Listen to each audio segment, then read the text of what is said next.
I did consider getting contacts for her, and she said, don't be ridiculous. No, it's good. Okay, here we go. Beth stood on the doorway of her new home, dolefully sniffing the salty air. She didn't want to be in Dublin.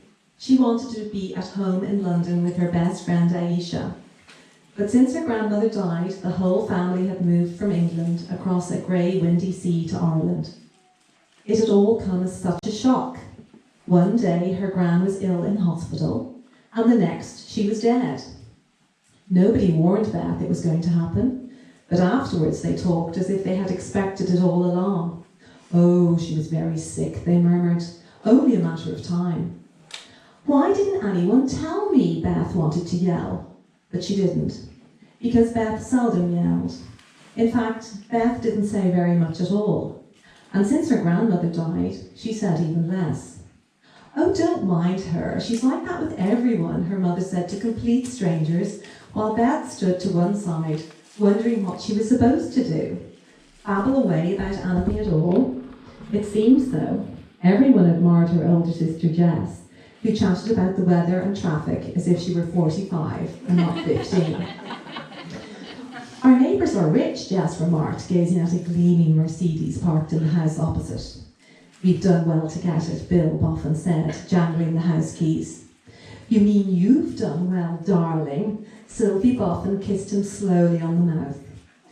Beth glanced up the street to make sure no one was looking. She could put up with this type of behaviour at home. However, when her mother went misty-eyed and drooled, "You're the most handsome man in the whole world," by the frozen peas in the local supermarket, Beth wanted to curl up and die. Sylvie Boffin wasn't like other mothers.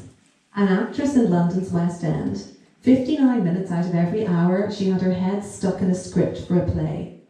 The rest of the time she spent shouting down the phone to her agent in London, telling him he was absolutely useless when a younger actress snaffled a role she'd had her eye on.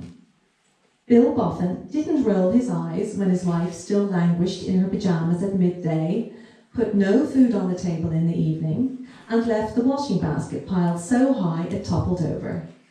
He lived happily on sandwiches and bananas, and as he worked as a vet, and most of his clothes were splattered in fresh pig dung and cow slop daily, he saw little point in washing them. Taking the keys from his pocket, Bill unlocked the front door, allowing the family inside to explore. When Sylvie Boffin reached the small dark kitchen at the back of the house, she made the announcement, which unbeknownst to any of them, was to change number 3 Hawthorn Road from being a perfectly ordinary house to one that wasn't ordinary at all.